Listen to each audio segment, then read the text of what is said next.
Living Waters présente Êtes-vous une bonne personne avec Monsieur Gentil. Voici Monsieur Gentil.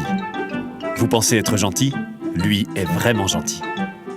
J'essaie de faire ce qui est bien.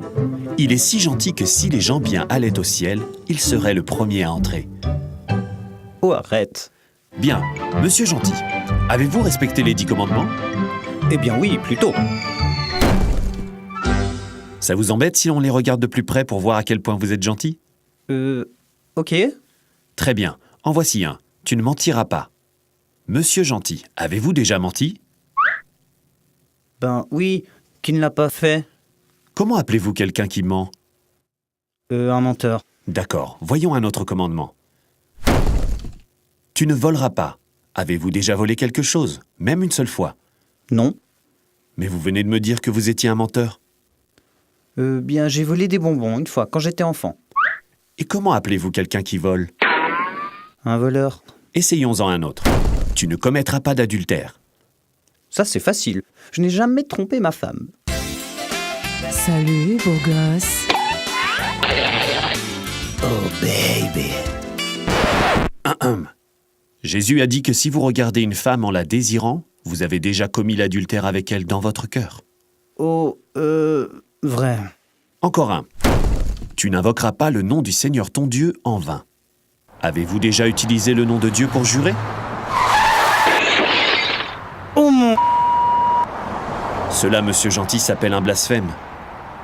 Dieu vous a donné la vie et tout ce que vous avez, et vous avez traîné son nom dans la boue.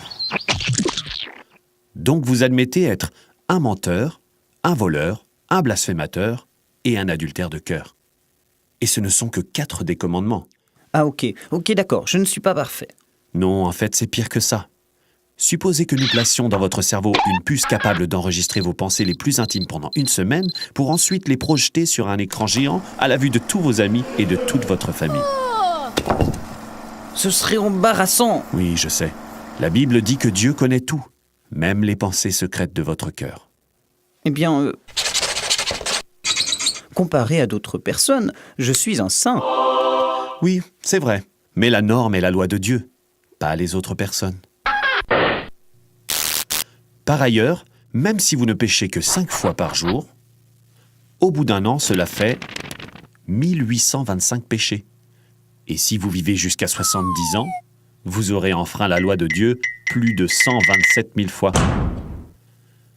Vous devrez rendre compte de chaque péché au jour du jugement. Parce que la Bible dit « Chacun de nous rendra compte pour lui-même à Dieu ». Mais Dieu me pardonnera, non? Bien, essayons ça au tribunal. Oui, je sais que je respecte pas la loi, mais tu peux pas, disons, laisser passer? Seul un juge corrompu laisserait passer ça. Un bon juge dirait « La justice demande que vous payiez pour vos crimes. » Dieu n'est pas un juge corrompu. C'est un juge juste et saint. Il hait le péché. Jésus a prévenu qu'au jour du jugement, tous ceux qui ont péché contre Dieu finiront dans un lieu horrible appelé l'enfer, où il y aura des pleurs et des grincements de dents. Ah, mais alors, comment peut-on aller au ciel? Il n'y a qu'un seul chemin.